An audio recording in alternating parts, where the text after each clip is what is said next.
बुरहानपुर जिले के नेपानगर में सांसद ज्ञानेश्वर पाटिल, विधायक मंजू दादू सहित जनप्रतिनिधियों ने पांधार नदी पर बनने वाले नए पुलिया वसीसी रोड, बालक आश्रम छात्रावास, नवीन पंचायत भवन, डॉक्टर केशव बलिराम हेडगेवार स्मृति उद्यान, हाईस्कूल भवन आदि विकास कार्यों का भूमिपूजन लोकार्पण किया गया। क्या कहा विधायक मंजू दादू ने, क्या कहा सांसद पाटिल ने, सुनिए।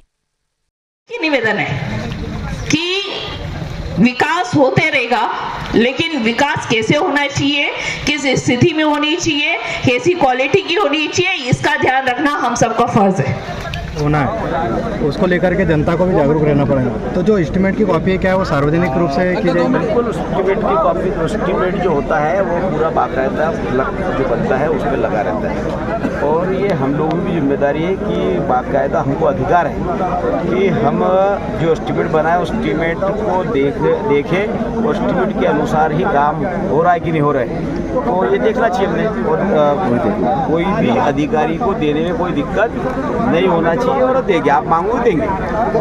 सरल भाषा में उसको कहीं यहाँ पर उपलब्ध कराया जाएगा कि एस्टीमेट को, जिससे आम जनता भी उसको कार्य को निरीक्षण कर सके, देख सके।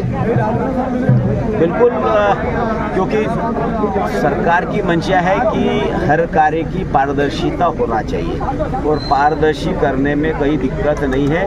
और हम कह रहे हैं कि चाहे इंजीनियर हो चाहे ठेकेदार हो, उन्होंने पारदर्शिता के अनुसार ही कार्य करना चाहिए और जनता में भी पारदर्शी के साथ काम करवाना चाहिए। दादा, नेपा मिल में शासन द्वारा करोड़ों रुपए आवंटित किए गए, लेकिन उसके बावजूद भी अभी तक ऐसा कोई रिजल्ट उसका सामने नहीं आया, तो इसके लिए आगे और क्या किया जाए? उसके लिए हम लोग प्रयास कर रहे हैं कि ये मिल निरंतर चलती रहे और चाहे सरकार चलाए या फिर किसी प्राइवेट कंपनी को देकर चले, क्योंकि मिल चलेगी तो लोगों के घर का चूल्हा जलता रहेगा। दादा जी, इसके पहले जो करोड़ों रुपए लिए गए उसका क्या हुआ है, सब बताते हैं? देखिए, पहले जो पैसा दिया है उसमें कुछ काम हुए भी है, जहाँ कुछ गड़बड़ हुई भी है, तो उस गड़बड़ी की हमने शिकायत करके उसकी भी जांच हुई है और कुछ जांच शेष भी है। दोषी पर कार्रवाई बिल्कुल होगी, कोई भी हो।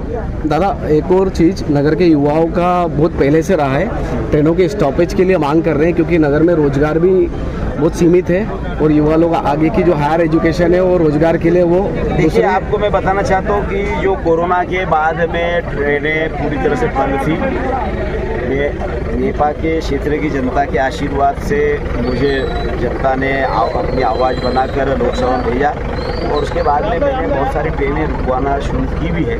और भी जो मांग है उन यहाँ के युवाओं की मांग को ध्यान में रखते हुए आने वाले समय में जो उन्होंने ट्रेन के स्टॉपेज के लिए मांग की है, उन ट्रेनों को भी रुकवाने का मेरी तरफ से भरपूर प्रयास है। बुरहानपुर में अन्य जगह पर नई ट्रेनों के स्टॉपेज शुरू हो चुके हैं, जैसे रावेर में भी पुणे पटने भी चालू हो गया है। आप देखने में आता है कि उसका लोग बताते हैं कि कहीं नहीं, नेपा नगर की अनदेखी की जा रही है। बिल्कुल भी नहीं है नेपा नगर की अनदेखी।